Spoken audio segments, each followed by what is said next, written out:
What's up, folks? I want to talk about Frost Blades of Katabasis. I think that's how you say it. I'm not entirely sure. This was a build that I kind of went on a whim with because I wanted to play a melee build, and Vouch for my chat was like, you should do Frost Blade of Katabasis. It's melee, but it does cold damage over time. And I was like, that sounds really dumb. Let's try it. So I kind of went on that approach, and it turned out to be one of the chillest builds I've done all league. It's very, very thick because we are Trickster, we get a whole lot of ES, and we get that nice Wicked Ward recovery stuff from the suppression that we have in the build, and then on top of that, it's cold damage, so everything's pretty slow around you, though the damage itself is pretty lackluster at only about 5 million, because we don't do what normally cold dot builds do and stack all sorts of different types of cold dots. I just stayed purely on Frost Blades of Katabasis, but there's probably different ways to build it so that you can kind of do multiple cold dots and really ramp up the damage, especially in leagues to come where we have a 6-link in our chest as well. This league I don't have a 6-link in there, I don't have anything in there, and we'll go over that as it goes down. But in terms of mapping, this is very comfortable to do. In terms of ultimatum, this is actually my ultimatum farmer. It is really, really solid for ultimatum because you can ignore so many of the modifiers. From the chaos modifiers, you have a massive amount of spell suppression and recovery, so you can do a lot of the flame ones, the lightning ones, no problem at all. Unless they all hit you at the same time, and then of course the ultimatum master is very easy to do on this build as well. So this was what I was farming ultimatum with, and made myself a fat stack of currency at the time, but ended up then going on to other builds and left this one in one piece just in case I wanted to go back to ultimatums. Or Delve is actually decently good for what I do in Delve, which is just go hunting down bosses. It's very comfortable to play. It's very nice to be able to look at chat and not really worry about anything while you're playing it, and still know that you're always going to be alive. And it can do Ubers as well, so I've done Uber Shaper of Maven, Cortex, Uber Elder, and I could do Eater very easily on this. I don't know about Exarch. I probably could do Exarch. And then Cyrus, well, Cyrus is Cyrus. I don't do Cyrus. Cyrus sucks.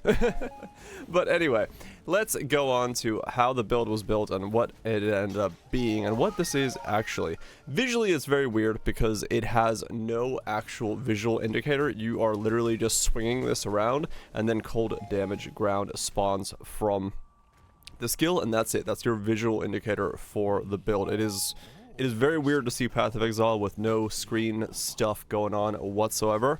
But Frostblade of Katabsis, you swing it, and then a line of cold damage between you and your target goes on the ground, and it has a extremely high base damage in terms of its cold damage per second, which is why we went so heavily into plus level of skill gems. So we've got, of course, a 2120 Katabasis linked to an Empower in a Cane of Coldmac, giving us a very nice stack of +6. We've got a +3 Frost Blades of Dragonfang, and we are able to get that up to a 31 Frost Blades of Katabasis, and it is very, very nice.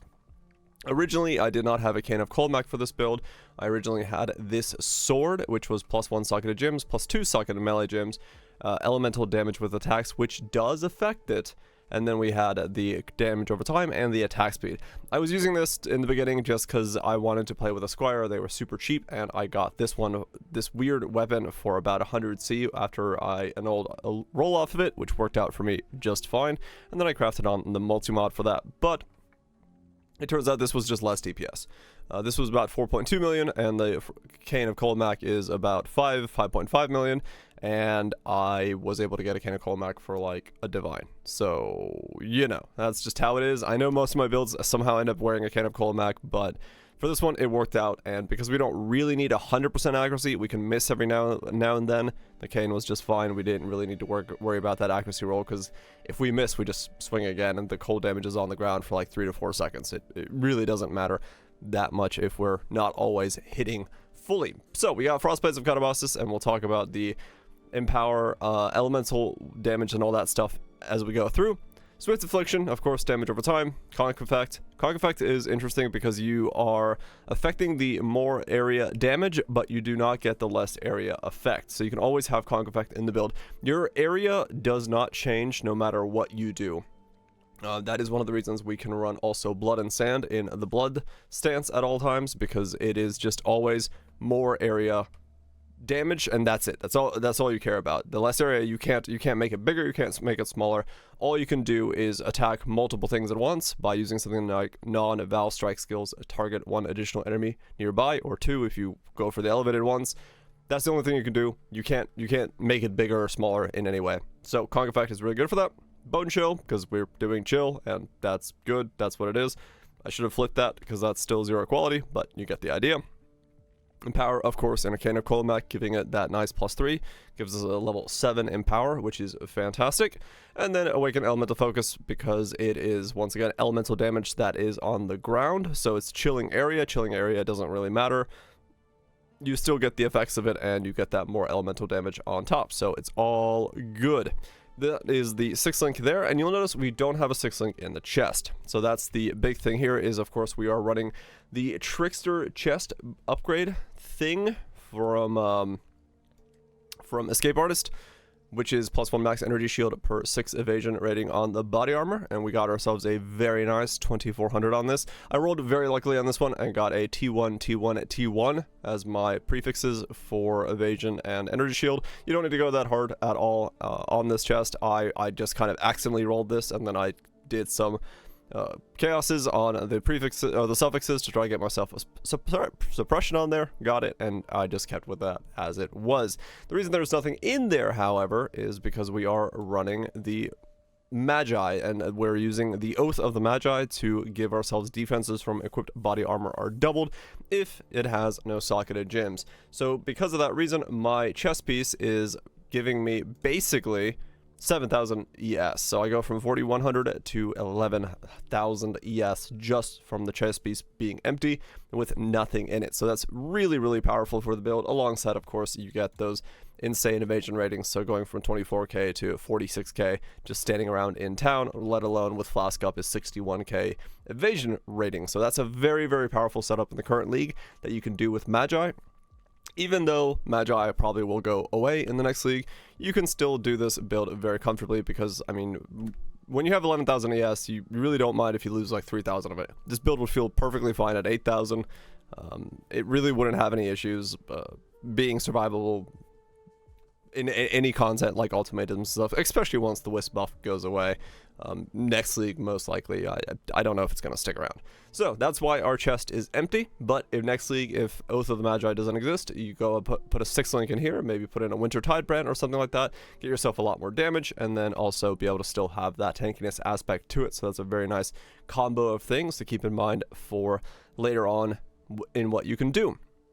Then we got ourselves a Shaper and Redeemer helmet. So we got that nearby enemies take increased elemental damage with the nearby -9 cold resist, and then just whatever I got on the defenses. A little bit of ES on there. I probably could have rolled it better, but it's whatever.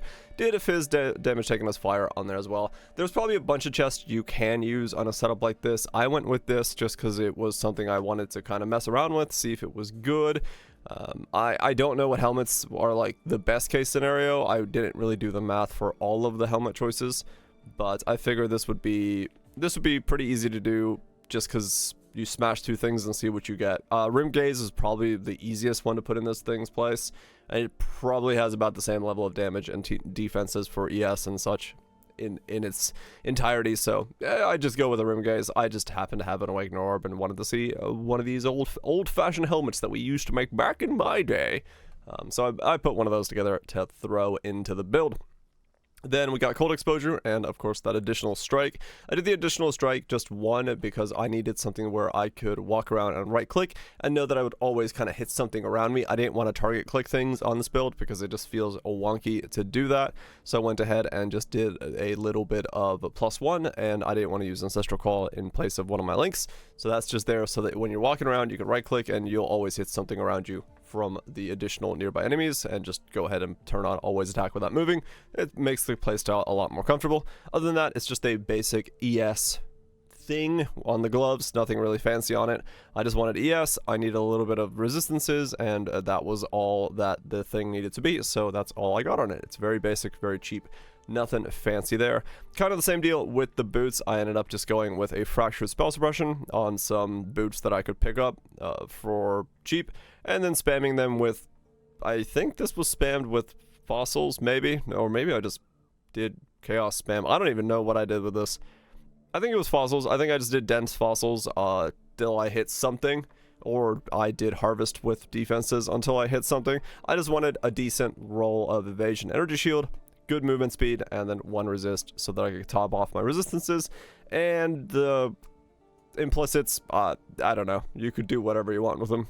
Put on Scorch Ground, put on something else. I really didn't take this build nearly as far as I could have.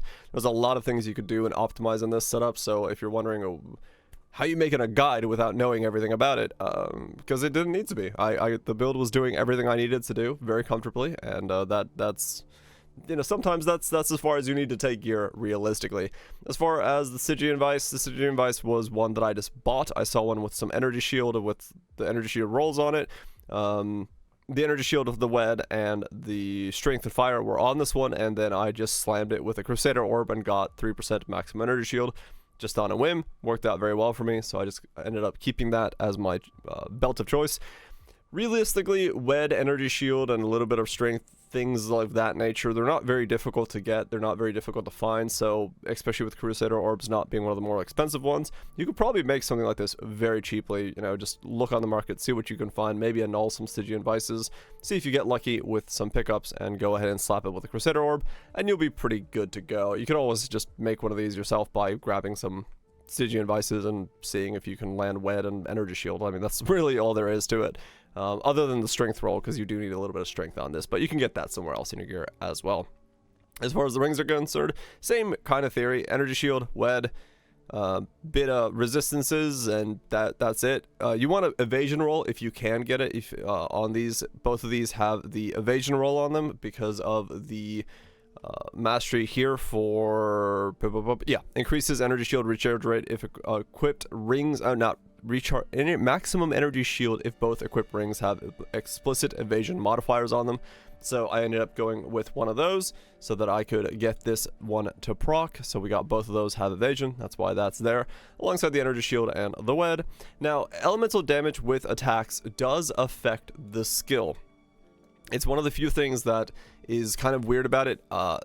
It has to be very specifically elemental damage with attack skills. There, you can't do things like socketed more attack damage. Attack damage does not affect it.